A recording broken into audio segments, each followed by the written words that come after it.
Hey, it's Jeff W. Welsh. Welcome to the Hardcore Happiness Podcast, where we talk about the art and science of how to create your best life. Expect to discuss mindset and purpose, the positive and the profound, and anything else that contributes to the healthiest, happiest, most successful life you can imagine. This is your sanctuary against fear-mongering and propaganda, the place to focus on a life of well-being and satisfaction and transform your world. I'm Jeff W. Welsh, and this is Hardcore Happiness. Hey, hello, welcome back. Glad you're joining me here in the Great American Southwest for this week's version of Hardcore Happiness, the podcast, available wherever you get your podcasts. I have a question for you. What if your happiest, most productive moments weren't accidents? What if you could summon that mindset, that state of mind, that state of consciousness? Today, I want to talk to you about a specific optimal state of consciousness that we call flow. This has been written about since about 1990. It's a big deal. But when you can invoke that state, it changes your whole outlook. It changes the way you look at things. And it has a residual effect as well. I mean, it stays with you for a bit afterwards. I normally put the talking notes for this podcast in my blog. Not always. Sometimes the blog takes on a different kind of story, but normally it's there. And that's true for this week as well. If you want to look at it, the blog and the podcast have the same name, where we're talking about finding flow, optimal states of consciousness. So I tried this morning to put this into words, this experience, and it's supremely difficult. It's a very sublime, personal, subjective kind of thing. But I did my best, and I think I got close. So I'm going to read it to you verbatim the way that it is in the show notes and in the blog, because I put a lot of effort into it. Here's what it feels like. I suddenly, some people it fades in. For me, it just hits all at once. But I suddenly become effortlessly, completely focused. And I experience the object of my attention in hyper detail, as though my resolution has increased tenfold. The picture I had in my mind is, it doesn't matter if I'm playing my guitar, or I'm looking at a bush, or I'm studying a book, or I'm staring at a cloud, or whatever I'm doing when this happens. Do you remember back in the day of standard def, 480 and even 360 before that? And then all of a sudden we got 1080p, and we were like, wow, this is blowing my mind. And now we're into 4K and 6K and 8K, and it's as real as what you see in real life, right? This experience is similar for me. Whatever it is I'm thinking about, looking at, doing, suddenly gets very, very, very clear, like granularly clear, like on a pixel level. While this is happening, I'm unaware of time. And we'll see in a minute that time compression is, or time distortion actually in this case, is pretty common. But I'm not thinking about how much time has gone by. The weird thing is, I'm not even aware of me. When you think about it, we are always an interface, right? Our body and our mind and our eyeballs and our ears and whatever we're using to experience at the moment is kind of an interface between our inner experience and this thing that's out here, right? When this flow state comes over me, I'm not aware of any of that. I just suddenly see the thing or hear the thing or experience the thing that I'm doing, as though the interface of my body and mind have evaporated. It's a bizarre kind of dialectical thing. I feel completely detached. Like I'm not aware of me, I'm not aware of that. I'm just kind of watching it go by, but I'm intimately connected. This is a weird state. If you've ever had this happen to you, I should stop here and make a note like I did in the show notes. I don't use hallucinogenic drugs. I never have. The reason I say that is a lot of people who do say, oh yeah, I did that on shrooms, or I did that on acid, or I did that on, what the drug of choice, whatever they did. This happens to me completely without any kind of external chemical factors happening. Lots of internal chemical factors that we'll talk about in a second. But let me know wherever you're watching, if you're watching this on YouTube or if you're listening to this on one of the channels that it's podcast distributed on, let me know if this has ever happened to you. And if it has, let me know if these things I'm explaining to you, if you experience the same kind of thing. It's a strange state. It's not troublesome. It feels really good when this happens, but it's a strange thing to feel detached from what you're doing, but completely connected, totally focused on it. I then wrote this altered state of consciousness, because it is, ASCs we call them, is literally transcendent. It goes beyond. Transcendent means, of course, to go beyond, right? And this is something that is completely unlike my normal waking state and also completely unlike my dreams. It's a third state that's totally different than both of those two. It transcends my normal waking state, right? It's not disorienting. It feels very comfortable. It feels like I have come to a ground state. I wrote about it, called it home, but it feels like I've come to a place that I was always supposed to be. Like if I could focus like this and have this flow state all the time, that's where I'm supposed to be. That's the mindset and the state of consciousness that I'm after, right? In Buddhism, they talk about our ruminating and our uncontrollable mind as monkey mind. And when this happens to me, my monkey mind just shuts up.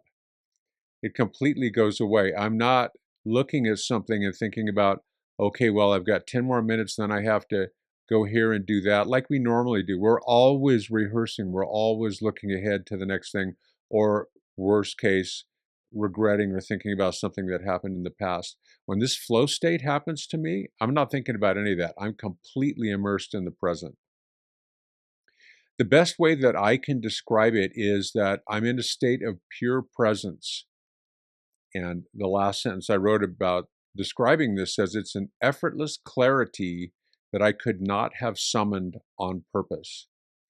That's the problem with the flow state. You can't just go, okay, now I'm going to flow. At least I can't. Nobody that I know can. If you can do that, let me know as well, because I need to learn your secret. We're going to talk about ways to predispose yourself to the flow state, because as you'll see in a minute, it's got massive benefits. But I haven't yet learned how to turn it on and off. Like I can just close my eyes and open my eyes again, right? But I do feel like I'm completely present, and people talk about that word all the time. Sometimes it bothers me because they say, "What are you present to right now?" That's kind of a new agey thing. I mean, I get it. What they're saying is, what's in your mind? What are you focusing on? What's your attention drawn to? What are you looking at that it takes everything else and pushes it out of your consciousness, right? So I guess you can say, what are you present to? But presence is definitely what I feel when this happens. Every person I've ever met who has experienced this state of awareness, external chemically induced or not, but I'm talking now about just naturally, becomes very interested in it or obsessed with it. This is one of the criticisms of it, probably the only one I can think of, that people who experience the flow state sometimes work so hard at regaining it that they ignore their normal waking duties and obligations and relationships. That's probably not a great idea. But what we're going to talk about now is the beginnings of when people started to discuss flow and who came up with that idea. And then I want to talk to you a little bit about what the benefits of it are and what's actually happening in the meat computer up here when this takes place. So don't go away. Those of you who have followed me for any length of time know that my background is in clinical psychology and counseling. I was a psych professor for a while. I also am interested in clinical hypnosis, and that's because it is, like the flow state, a naturally induced altered state of consciousness. So something that has massive benefits, is very effective, has significant impact on the person doing it, and no side effects. Positive psychology is a field within psychology, the general umbrella, that's only been around since about 1990. When we go back to our friend Sigmund Freud, we're talking turn of the century, 1900. So this is kind of a newer one. There is a positive psychology 2.0 that my former acquaintance, Dr. Paul Wong, unfortunately he's no longer with us, but he kind of added something to positive psychology. But right now I'm talking about just the general umbrella of positive psychology. If you look at the show notes, you'll see this guy's name. It's great. He's also no longer with us, which is too bad, but he was a contemporary for many of us who were in the field in the last few years. His name is Mihai Csikszentmihalyi. That's how you pronounce it. And when you look at it, it doesn't look like it's pronounceable at all. It's great. I love this guy's name. But he became interested in this and studied it as a clinical psychologist. And in 1990, he published a seminal book on the subject called Flow. Subtitle is The Psychology of Optimal Experience. If you're interested in going beyond this podcast and what I'm talking to you about at all, I highly recommend that you read this book. Part of it's pretty technical, part of it gets into a bit of professional psychobabble, as you might say. But overall, it's still the best primer, the best foundational explanation of what's happened with this particular altered state of consciousness. This podcast, of course, is part of the Hardcore Happiness Project. And within that, there's so many things we can talk about. And I do talk about. If you've read my blogs or my Instagram posts, or I've got a book that's coming out and something very exciting that's happening in January, I'll tell you about at the end of the podcast. But the reason I chose to talk about flow today is because I recently had a flow experience, and I'll tell you about that a little bit later, and it brought it back to my mind. It's such an amazing thing when it happens. But if you look at the first edition of the book Flow we just talked about, the New York Times, right on the cover, has a big blurb, promotional blurb, that says, it's important, it illuminates the way to happiness. Even the New York Times was aware that this flow state and the state that we talk about, eudaimonic or hardcore happiness, as I talk about all the time, are closely connected. If you can get into flow state, it definitely will streamline your way to happiness, at least for the period of time that it happens and for a while afterwards. In fact, there's a number of significant benefits that happen after you experience the flow state. The flow state is transient. Nobody that I know, there may be some person on a mountaintop somewhere who just stays in flow constantly. That would be awesome if we could do it. I don't know how productive you'd be. But it normally happens, lasts for a few minutes to maybe an hour or so, and then goes away. And because of that, there have been some people who have said, well, what's the value of that? It's just like a quick trip. But it's not. There's things that happen after the state is done. Here's the first set, cognitive benefits. Cognitive, of course, means your ability to think through things. The cognitive benefits go like this. First is enhanced learning and skill acquisition. You can learn faster, retain things, and assimilate them. Assimilation is the process of not just memorizing something, but being able to use that in your daily life. You own that information when you assimilate something. And the flow state has been shown after it ends to enhance that ability. It does that partially. We don't know everything about it, but we know partially that it does that because it optimizes your attention and your working memory. We'll talk about working memory in a minute. Working memory is that part of your memory that when someone gives you a phone number and you don't have anything to write it on, and you kind of repeat that in your head, it's not instantaneous memory, but it kind of holds it long enough for you to use it, and then it goes away, right? But unless you have something in working memory, it never can progress to the next stage. So working memory becomes a big deal when you're trying to learn something and assimilate it. Studies have shown that people who deliberately practice getting into the flow state accelerate their mastery of complicated skills even. Here's another one. Neuroplasticity and long-term focus.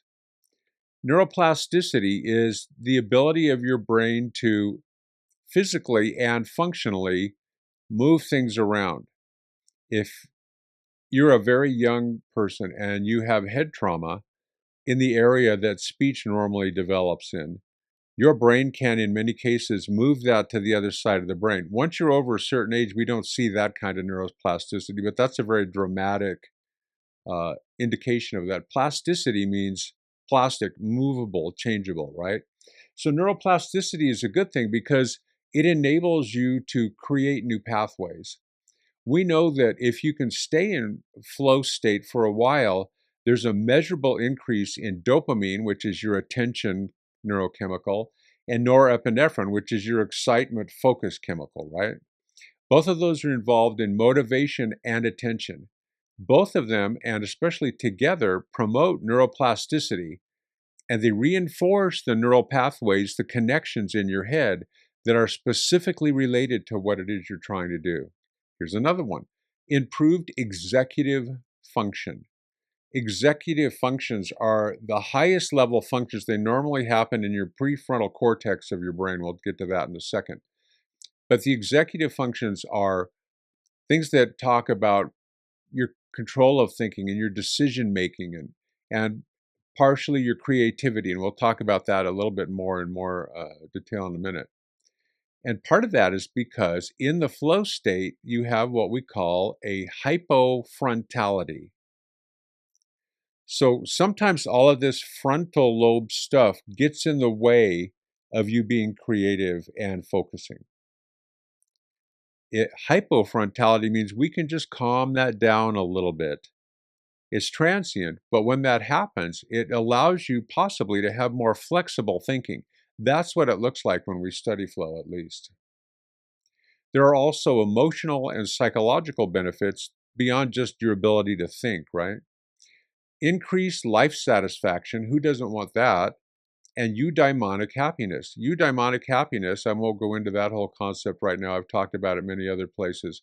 But that's what I mean by hardcore happiness. Not just fun for the moment, but a long-term satisfying sense of well-being and satisfaction. That's eudaimonic happiness. I call it hardcore because you got to work at it. Well, that's another long topic. But it turns out that the flow state is consistently correlated with a very high subjective well-being, SWB, they will call it in positive psychology, and meaningful life satisfaction, particularly when the activity is intrinsically motivating.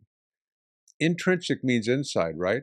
So intrinsic motivation means something that you want to do, not something someone else told you to do, not something that you're doing because you want more money to go do some other thing, but something that you genuinely want to do. And that comes back to one of my favorite things to talk about, which is purpose. Because if you choose and then define your purpose, I want to do this and this and this and get to this point, you're going to find all kinds of intrinsic motivation along the way. Why is that important right now? Because flow increases your ability to do that. Another benefit is stress reduction and mood regulation. During the flow state, we found out that your brain downregulates what we call the default mode network. I know this is all kind of techy, but we can put it in simple terms. Your DMN, your default mode network, if I can speak, reduces your self-referential thinking. When we downregulation again means that we just calm it down a bit. So when we take that default mode network and we go, okay, just chill a little bit, we find out that people don't ruminate. They're not running the same thoughts. Oh, I should have done that last week and I forgot to do this. And what time is the kids' soccer game? And all this monkey mind stuff that goes on, right? That's default mode network keeping you functional. When you can reduce that a little bit, it lowers your anxiety, and we found that it lowers the symptoms of depression in both clinical, meaning diagnosable pathology, and non-clinical populations. Here's a big one, and here's a little hint about what I've got coming to you in January, if you can figure it out. The flow state helps massively with identity reintegration. What is that? Another big, long, scientific sounding word. But think about it. Identity is who you are, who you think you are, who you identify as, has been in the news a lot for the last couple of years. But if your identity, if you think about the way other people see you, that's a simple way to look at identity. It's not the only way. It's not the only part of identity, but it is one thing you can look at. If your identity, for instance, is I'm a mom, Okay, that's awesome. That's the most noble identity there is, right? Without a mom, you wouldn't be here. Let's think about it. But let's say you're a mom and that's your identity. People go, "What do you do?" And you're like, "Oh, I'm a stay-at-home mom." And in your own mind, when you get up in the morning, especially if you've got younger kids, until you go to bed tonight, all you're thinking about is being a mom, right? That's a full-time job, like I've said before. Then all of a sudden, you do your job well, kids grow up, they're like, "Thanks for everything, mom." You're still a mom until the day you die, obviously, but the kids are gone. So there's a big shift in your identity and in the functional definition of your identity because you're not changing diapers and making lunches and driving the soccer mom van to literal soccer games anymore, right? You're checking in, to see what's going on. You hope the kids show up on Thanksgiving, whatever, however that works in your situation. But that's a major wrench. That's a major shift in identity when that happens. So, what I'm going to be talking about in January is how to help people, how to help you if you're one of those people who's in a post-caregiving environment. Maybe your kids are gone and you're in the proverbial empty nest. Maybe you've been taking care of aging parents and they have now passed, and you did a good job with those guys too, and that's great. But in those kind of post-caregiving situations, a lot of times you have to reinvent your identity. It's germane to this conversation because the flow state is a huge help for that. People who are in the flow state find that it's very easy to reimagine themselves in a new purpose aligned way where they're looking at challenges and rebuilding a positive self concept. They're moving forward instead of just going, "Well, I don't know, what am I now? Who am I? My kids are gone. I was a mom. Now what do I do?" It doesn't just happen to females. There's guys who are caregivers go through the same thing. Females who have a long work career go through the same thing. Stereotypically, the guys who had a long corporate career, if you want to be Beaver Cleaver about the whole thing, get to the end of their working time and then they retire. And I've talked about this not too long ago. And they go, "Well, who am I now? What's my purpose? Why am I even here?" The flow state helps with these identity reintegrations so that people who can get into that either on their own or maybe working with a mentor or a therapist to help them move through a couple of flow states, if they can induce that state, they can see their way to a new beginning. And it's not all just mental. There are physical and physiological benefits. Physiology is how your body works. I try to oversimplify everything. Please don't be offended. I'm not talking down to you, but I don't know who's listening, so I try to break things down when I can. One of the things that happens physically is that it enhances your immune function. This is a pretty new area. It hasn't been directly studied at length, but it looks so far like there's reductions in cortisol, which is your stress hormone. It's a good thing, but not when you have a lot of it all the time. And you have increased positive affect. What is positive affect? It means you're happy. It means you're well adjusted. Affect is your emotional state, right? So if you have a negative affect, you're Eeyore. And if you have a positive affect, you are Winnie the Pooh. Thank you to Mr. Milne for writing that book. During flow, we find that both of those things, cortisol goes down and gets regulated. You're a happier person. You get more positive affect. And that's associated with better immune response. And when we measure them in the blood and tissue, lower inflammatory markers. I don't think there's anybody who at this point doesn't understand that inflammation is a bad thing. It's a good thing. If you get a splinter and your body rushes down and sends a bunch of blood flow and white blood cells to that to kill bacteria and help with infection and help you heal, inflammation's great. But again, it's like cortisol. It's not something you want to have all the time. There's been a lot of talk about diet and how people are chronically ill maybe because their diet is keeping them constantly inflamed, right? So the flow state actually turns out can reduce some of that immune response and lower those inflammatory markers, or so it looks at this point.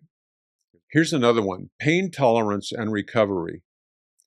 There have been a lot of studies done on this, especially in athletes and in chronic pain patients, both of whom have to deal with pain on a regular basis.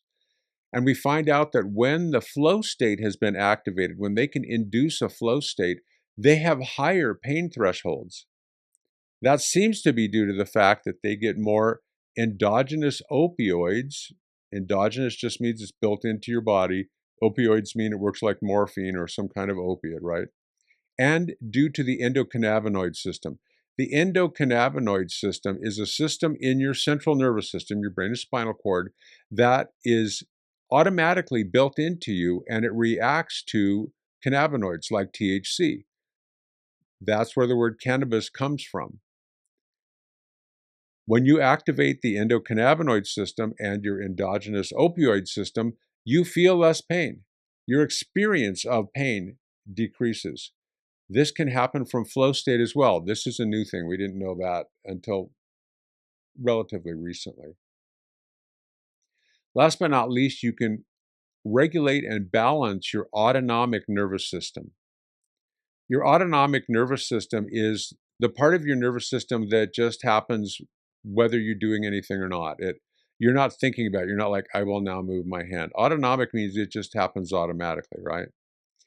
There's two parts of that. And again, I don't want to get way off into the weeds, but there's the sympathetic part of your autonomic nervous system, which is your fight or flight or freeze. You've all heard about that, right? The saber-toothed tiger jumps into your path while you're hiking through the forest, and you either have to fight it or run, or you stand there and become lunch, right? That's your sympathetic nervous system. And then there's your parasympathetic nervous system, which is the one that says, okay, all is clear now, calm down. And all of that extra arousal you had when you were getting ready to run or fight kind of goes away and you calm back down, right? So that's parasympathetic. If you can balance those, you end up feeling a state of calm from the parasympathetic, but still high performance from the sympathetic. State is ideal for healing and creativity and focus. And again, it's something that happens during and after the flow state if you can get one going. So now we've talked about the benefits of the flow state, kind of what it feels like. Let's talk about what's actually going on. And this is a little more technical point, but stay with me here. I'll try to break it down for you. The flow state itself, because it's so interesting and because it has so many benefits, it has been and continues to be pretty well studied. There's a lot of people looking into this, a lot of scientific research happening. What we found is that during flow, your brain makes a cocktail of neurotransmitters. Now, it makes all these neurotransmitters all the time, but we're talking about a specific set that are elevated here. First of all is dopamine. Everyone's heard about dopamine hits and doom scrolling and all that. Dopamine is your primary brain chemical that enhances your motivation. Norepinephrine, which boosts your energy and alertness. It makes you pay attention to things more, right? Endorphins, which we talked about a minute ago, which help with reducing pain and producing euphoria. We think that maybe the endorphins are part of that feeling during a flow state that everything is wonderful. Last but not least is our buddy serotonin, which induces feelings of contentment and satisfaction. Serotonin is what you produce when you gorge out on too much turkey during Thanksgiving, and all that 5-hydroxytryptophan goes up in your brain, turns into serotonin, and you know what it feels like after Thanksgiving, right? Contentment and satisfaction. You're good just sitting back in the chair and watching Netflix or whatever, right? When you put all those together, you get this specific kind of feeling state that I was trying to describe earlier when we're talking about flow.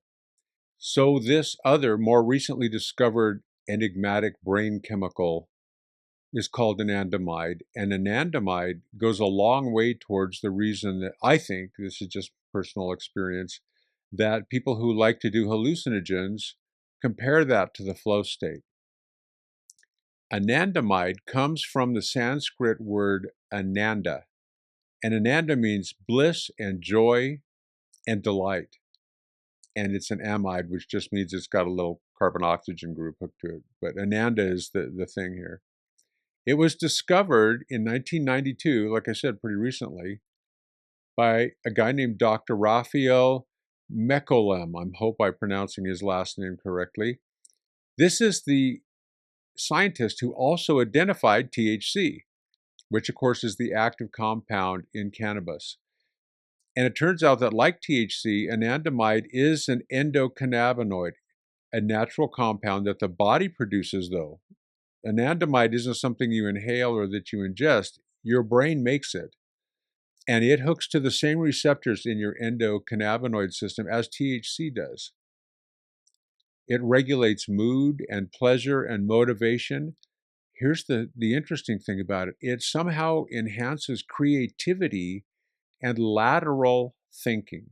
When we talk about lateral thinking, we're talking about making your brain work in novel ways, thinking outside the box, allowing for breakthrough insights and new patterns and new solutions to old problems.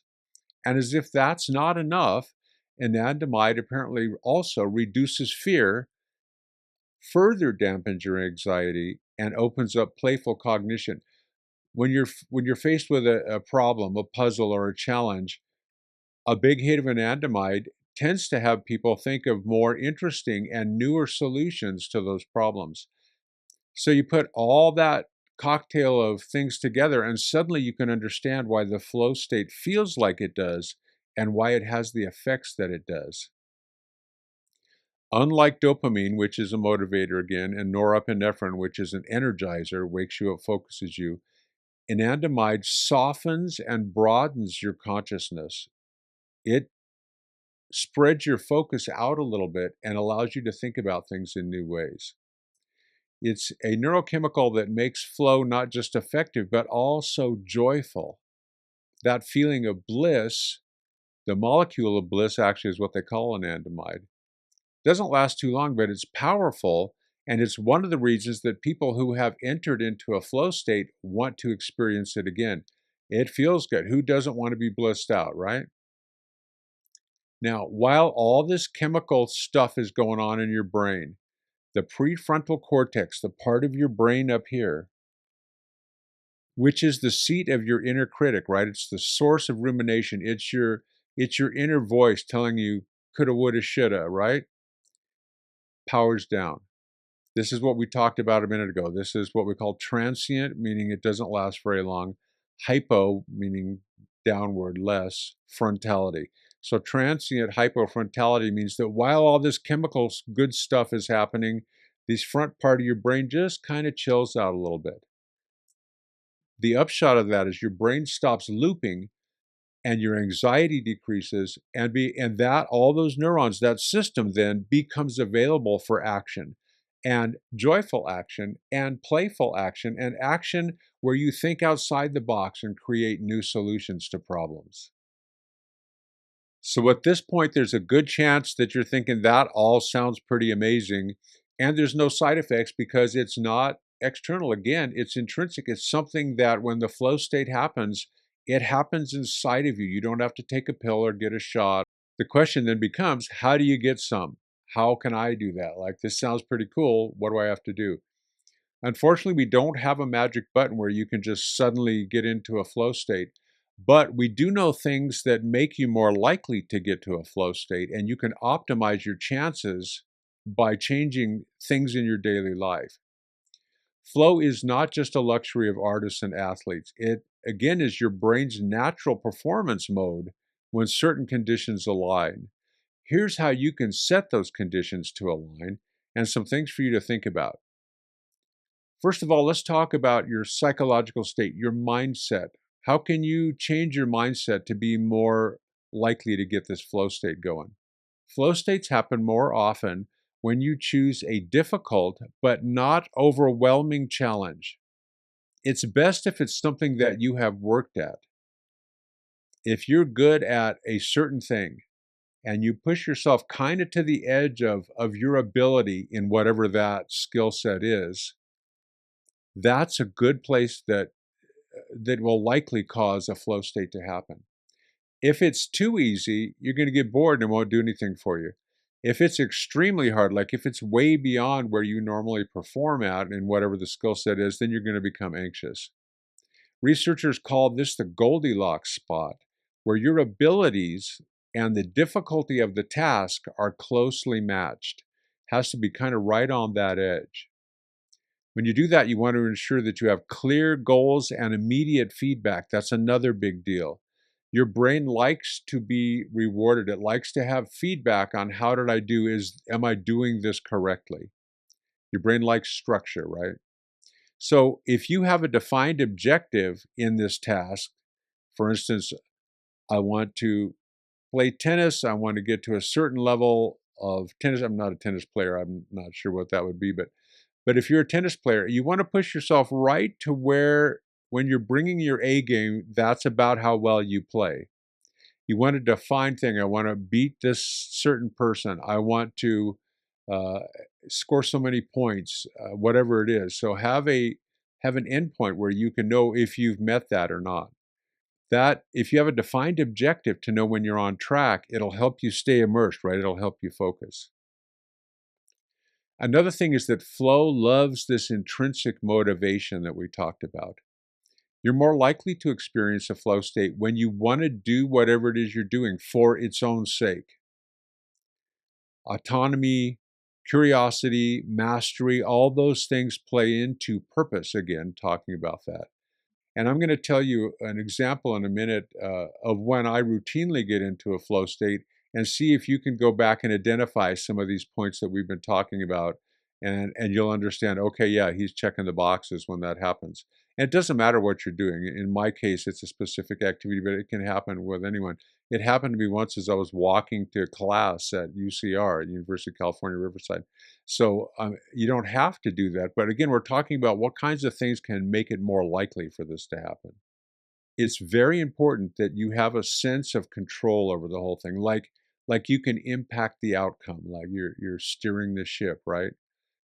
If the task you're trying to do is hoping to cause a solar eclipse and you have no absolute way to cause a solar eclipse, that's not going to help you out, right? But if you're playing tennis and you're a good tennis player and you know you can beat that person on the other side of the net over there, then you have agency. You have the ability to change that outcome. You have ability to put your mind and body together to influence the outcome. And when that happens, it builds confidence and reinforces your attention and motivation. There's your norepinephrine and dopamine again, right? And those things tend to give a boost to this whole network of things that happen in the flow state. Last but not least, when you're trying to induce a flow state, give the task your complete concentration. No multitasking. Don't just put your phone on D&D. Take it out of the room. You don't want it to light up. You don't want it to vibrate. You don't want anything going on in the background. You don't want Netflix playing over here and your Facebook page over there if you still use Facebook. You want to be sure that you're completely absorbed in the present moment. Mindset, mindset, mindset. I even wrote that in the show notes and in the blog. It's all about mindset, right? So a lot of these things we're talking about right now are mindset. However, there are some ways that you can kind of biohack your physiological state, your physical self, to help experience flow also. If you choose a task that's new to you, has a little bit of risk to it, right? Like, again, pushing yourself kind of to the edge of your performance envelope. I don't mean risk like you could get hurt. That's going to cause anxiety. The whole idea here is for you to max out your dopamine and noradrenaline levels, right? Your focus and your motivation. That'll also help you with pattern recognition, which becomes a part of this whole thing. Again, we don't understand everything about how this happens, but we know some of the factors. Physiologically, be careful. If you are overstimulated, you'll get stressed out, and that breaks the news. That is a flow buzzkill, right? Is what we're saying. Moderate stimulation is perfect. Now, what kind of things can you do physically to set all that up? Breath work. If you're into breath work, try that. If you're a meditator, try to meditate. A set of rhythmic activities. If you're a runner, people who run all the time are not like me when I try to run. I'm a train wreck. They get into a definite rhythm when they're running. People who do music, people who listen to music, people who dance, all of this gets into a rhythmic activity. And it turns out that helps to induce an alpha theta brainwave transition. Again, what are we talking about? Turns out that your brain, the electricity it makes, goes at different speeds. Alpha is one kind of wave pattern, and theta is another wave pattern.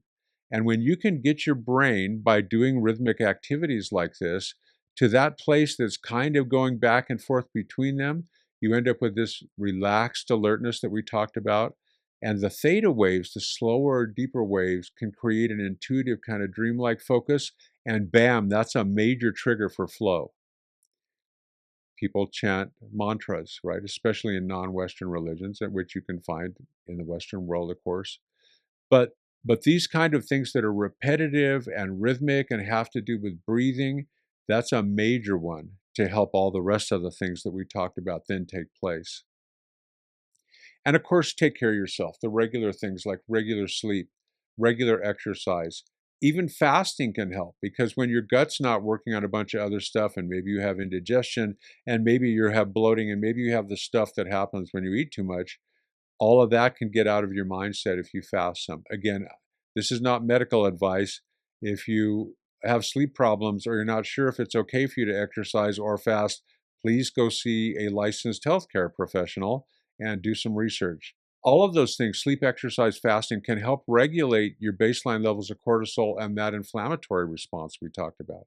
A little bit of stress boosts alertness and readiness. Too much can induce a fight or flight reaction, and now all of a sudden you're anxious again, right? So these activities we're talking about, like music and surfing and climbing and dancing and yoga and these rhythmic things, breathing things, coordinate your body rhythms and enhance something that is called interoceptive awareness. That's your body's awareness of what it's doing and how it's moving, and you're focused on it. Nobody accidentally does yoga. I know some pretty advanced yogis, and they don't just all of a sudden go, "Oh my gosh, I'm doing yoga." It's something that you're aware of, and you're thinking about where your body is. Right? This is this, and how it's moving, and how it's feeling. That's that interoceptive awareness. So interoceptive awareness is why you do the movement stuff that creates all the chemicals that put you in flow that get you all the benefits. So hopefully this is all coming together. I know it's a bit technical, but if you understand what's happening, it might help you induce the state as well because you understand why you're doing what it is you're doing. The last part is this transient hypofrontality. How do you calm this front part of your head down to get out of your own way, calm down your monkey mind, stop rehearsing things, right? Flow is not about trying harder. You can't force yourself into a flow state. Artists and athletes that have this happen a lot typically describe it by saying, it feels like the work is doing itself. So when you optimize the mental and physical parameters that we just said and then relax into the task, you're still giving it 100%. You're still working towards the edge of what you're able to do, but you're not freaked out about it. You're not overstimulated, right? You're quietly focused and you're ready to do your best. It turns out that your prefrontal cortex, which again is the part that does self-monitoring and what we call executive functions like working memory, impulse control, planning, metacognition. Metacognition is thinking about thinking, by the way, and judgment, all that quiets down. And when that quiets down, the time distortion thing happens, the ego dissolution thing happens. Ego doesn't mean I think I'm cool. Ego in this case means a sense of yourself. So ego dissolution is what I was talking about in the very beginning when I tried to describe what it feels like that I'm not even present. It's like this awareness in me is focused on the thing that I'm doing. I'm not even aware that I'm here. And then your creativity goes up as well. Let me give you an example.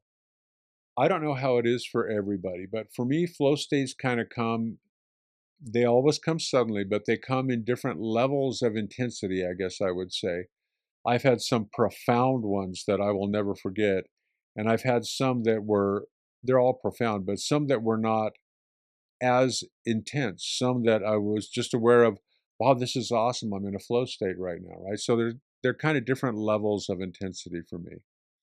Some of the most intense ones I've had, like I said, I was walking to school as an undergrad one time, and I'm walking down the sidewalk, and I look at this bush over to my right. I still remember it vividly. This is one of the strong ones.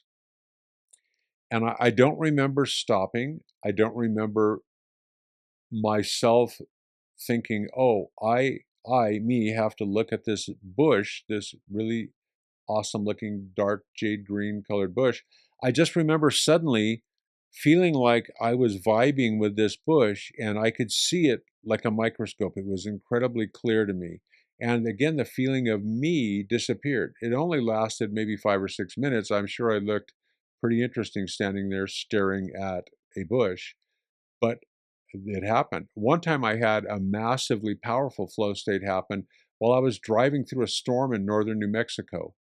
I don't know if you've been up there, but there's a lot. If you get off the main highways, there's a lot of little pueblos and a lot of beautiful little older cool places. And I was just driving through one and I came around the corner right after a rainstorm. And the combination of focusing on the road, calming my mind down, the visual panorama that I was seeing, all of that hit at once. And suddenly I was in flow state. I wasn't aware that I was driving. It's not like you become unconscious or get drunk and drive off the road. You're still driving, but I wasn't aware of driving. I was just aware of kind of being a passenger and experiencing as part of the landscape itself. So I felt like I was just driving around and I was kind of like, wow, this is awesome. I understand why people relate it to drug states, right? But what I want to tell you about, one of the most reliable ways that I can induce a flow state is when I'm playing my guitar. I've been a professional musician for a long, long time. So when I practice, I play at a pretty high level. When I'm playing guitar, to get into a flow state, I need two conditions. I have to be playing live. I have to have an audience. I have to have people who are watching me. And again, I think that's part of that. There's pressure there. It's not overwhelming. I don't get stage fright to the point that I'm anxious anymore, but I am on. I'm aware that they're there. I'm focused. I'm wanting to do my best. We talked about that a minute ago. And the second thing is I have to be improvising. If I'm playing, even if it's difficult, if I'm playing the same thing that I played 1,000 times, I don't have a flow state happen. I think this is part of that anandamide creativity that we talked about. Because if I'm improvising, I'm making something up as I go along. It's not something I've rehearsed, but it still has to fit, right? I don't want to play wrong notes. Although if you play jazz, that's just called being outside. I'm sorry, jazz players. I don't mean it. I do mean it. So we've talked about several things, and I think when you're thinking about a musical performance in front of people and being creative in the moment, you can see how all this stuff comes together. Here's what happens. If I'm playing and all these things come together for me, here's what the flow state feels like. It's very weird and kind of non-standard. I'm playing away. It's usually hot. There's usually a bunch of lights in my eyes, right? And I'm trying to sound good. And all of a sudden, I'm not even aware of it. Again, it's a rapid transition. All of a sudden, I'm not thinking about anything. I'm not thinking about is the bass player and the drummer on the same beat. I'm not thinking about, oh, I have to shift my hand to this position and play this kind of a scale. I'm not even thinking about the music. The music kind of flows through me. And here's the weird thing, don't judge me. All of a sudden, my guitar playing, my guitar solo, I hear it come out of the amplifier like I'm not part of the process, but it's part of the flow process for me for sure. It's the weirdest feeling. I'm not aware of my hands. I'm not even aware that I'm holding the guitar. All of a sudden, this music is happening behind me, and I'm just into it, and I hear this solo come out of my amplifier. And of course, it's hundreds of thousands of hours of, muscle memory that's happening in there too. But I am improvising, and it's not something that I memorized before I got up there. So it's the most amazing feeling. And people who have gotten into flow playing music, that's a big reason they want to keep playing music. It's really hard to get rich as a musician these days. Not many people can do that. So why do they keep coming back? That's part of it. I think the flow state is powerful when you can induce it in anything you're doing. But again, if you go back through the last few minutes of what we talked about, there is a solid list there of things that if you can get them all together, you're going to increase your chances of getting into this amazing state of consciousness. Another thing I should mention that happens too, typically when you're a public speaker or you're performing or you're teaching a class, if you're nervous, they tell you to think about people in their underwear. Have you heard that one? That seems ludicrous to me. I've never done that. But the thing that when I first started out and I was nervous still, I would look over people instead of looking at them, right? That way it's not like you're hiding in the corner. you're still facing them, you're still teaching, you're still playing, you're still doing whatever it is you're doing in front of a group of people, but you're kind of looking over them and you're kind of scanning, right? In this flow state, it's exactly the opposite.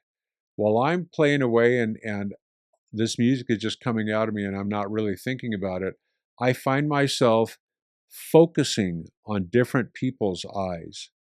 I'm staring straight into their, and I've seen other musicians do this, couple that I won't name names, but very, very well-known musicians. If I'm close enough to the front of the stage, they will just hone in on me as they're playing through difficult bits. And I'm like, yeah, I know what that feels like, right? It's a weird thing. It sounds like a cliche, but I have this feeling when I'm in a flow state that I become one with them. Not like they're just sitting there watching, but like their energy is helping me create what I'm playing, like we're co-creating the moment. I told you it was weird, and yes, I told you I don't do drugs. Who needs drugs when you can have this happen without any side effects and without getting arrested, right? And it's free. So, how do we find flow? Practice presence, meaning that you are focused, you're in the moment, you're not distracted. Practice curiosity. You're looking for something, you're not judging yourself as in right or wrong, or am I going to be great at this? You're just kind of doing your thing to see what happens, right? And creative risk. You still want to be kind of at the end of your ability, the edge, I should say, of your ability to do whatever it is you're trying to do. You can re-engineer your days to catch more of these currents. You can make things happen. You can say, okay, I've got some time on Saturday. I'm going to go through this list again and I'm going to check off as many things as I can. And I'm going to do something interesting to me that is a little bit of a challenge. And I'm going to see if I can get into a flow state. Go for it. Can't hurt you. Here's my invitation to you. This week, choose one activity where you can lose yourself completely. Something you're good at, but that still challenges you, not something that's boring. Turn off your phone, silence your notifications, and step into this zone and see if you can make time disappear. Experience flow, and remember, it's not just about optimal performance, although it does that, it's also about optimal existence. And a little teaser again, starting in January, I'm going to be guiding you through a full course on how to build this and other hardcore happiness things into your purpose, these states of consciousness and much more to help you create your next chapter in life. So stay tuned. Flow is just the beginning. The Hardcore Happiness podcast is live every week, usually on Fridays, in video form on YouTube and in audio form wherever you get your podcasts. Come and visit the podcast page at jeffwwelsh.studio, where you can see past episodes and listen to the latest one. Be sure to subscribe so you never miss an episode. I also invite you to come and check the links page out on jeffwwelsh.com, the Hardcore Happiness website. You can also contact me there, or if you're interested in having me speak to your organization or work with me in some way, that's a good way to reach me. Feel free to subscribe to my work on the Hardcore Happiness blog page, which typically is the show notes for these podcast episodes, and the Jeff W. Welsh Substack or Medium accounts. You can also follow my accounts on Instagram, where I post daily, and on X, Twitter. To support this community, you can always donate through my Patreon account. Thanks for watching. I'm Dr. Jeff W. Welsh.